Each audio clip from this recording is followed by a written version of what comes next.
As I was traveling through Arkansas, I had stopped in at Arkansas A&M College and met a professor and his wife there, Arthur Williams. And when they found out that I was going to California, they told me to be sure to look up their friend Noah Sullivan.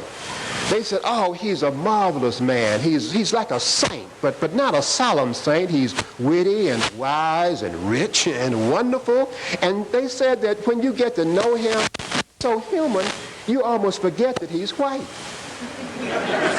And I told him, I said, I don't know Noah Sullivan, but I'd be happy to stop in if I would be invited. And she said she would write her sister, Mrs. Farr, who was the housekeeper, and he said that, Mr. Sullivan not only had Negroes working for him in his house, but he knew Negroes in New York and London and Paris.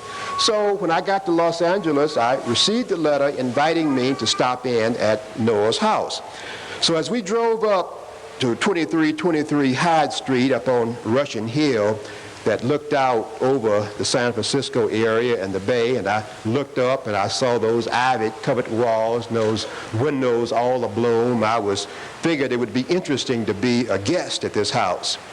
Pretty soon a bevy of colored servants came out and they helped me take my luggage in, and finally Noah came in, now one of my dear friends, tall man, rugged, rather quiet, slow in speech, but witty and wise, as they said, and highly intelligent in a most unpretentious manner. He made a guest immediately feel at ease.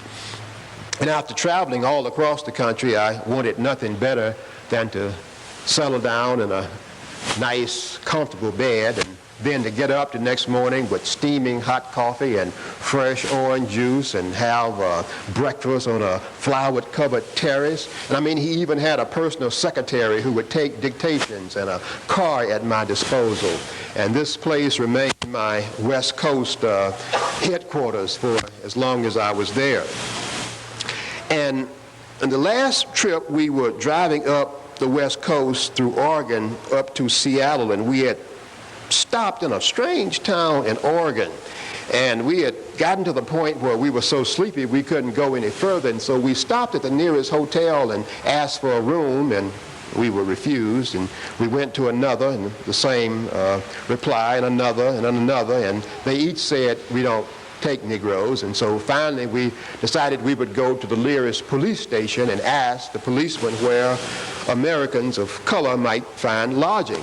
They were a little puzzled too, but they said they would try to help us. Their sergeant said, unfortunately, there were no Negroes in town, but they made several phone calls, and finally we were given a police escort to the end of town to a sort of a dingy hotel. It was sort of one of those pay-by-the-hour assassination places where you took bar girls. But at the request of the police, we were allowed to stay there till dawn. So I was glad to get back to Sullivan's place. I had made preparations to read some poems on my way back across the Midwest. But while I was there, I received a telephone call which changed my plans. I was informed that a movie company was being organized among the people in Harlem, and there were to be about 25 or 30 Negroes who were going to go to Russia. And they asked me if I wanted to go as a scriptwriter, and indeed I did. So on that last engagement, when I read my poems at Carmel, I spent the day with one of Noah Sullivan's friends, Lincoln Steffens. And when I told him that I was going to Russia, he seemed pleased, and he gave me his word of advice from experience. And he told me to be prepared not to like anything in Russia except what he called its potential. He said that the Bolsheviks had seized a lot in order to get a little. And from that little, they intended in time to build a lot. And he said, I think they will. He said, but thinking and having are two different things. So he said, you do as I say, take along soap and plenty of toilet paper for yourself, and take along lipstick and silk stockings for the girls, and I think you'll be all right. So as I left this frail little journalist with a shock of white hair and goatee and twinkling eyes, he extended his hands and said, "I'm glad you're going to the Soviet Union." He said, "It's time that Negroes get around the world. Can you tell me why in hell they stay at home so much?" So as I left him, I went back to Hyde Street. It was all in bloom that May. The little cable cars would rumble up the street, pause at the hill, and then rumble all the way down toward Fisherman's Wharf. And several weeks later, however, I was in quite a different world.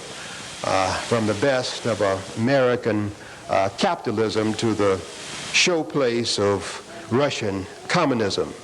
But that's another story. Oh, Madam and the census man.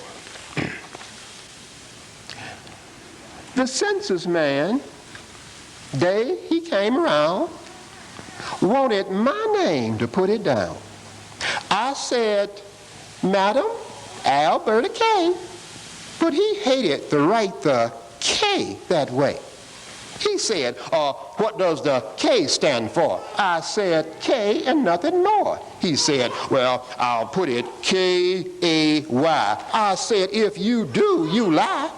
My mother christened me Alberta K. You just leave my name just that way."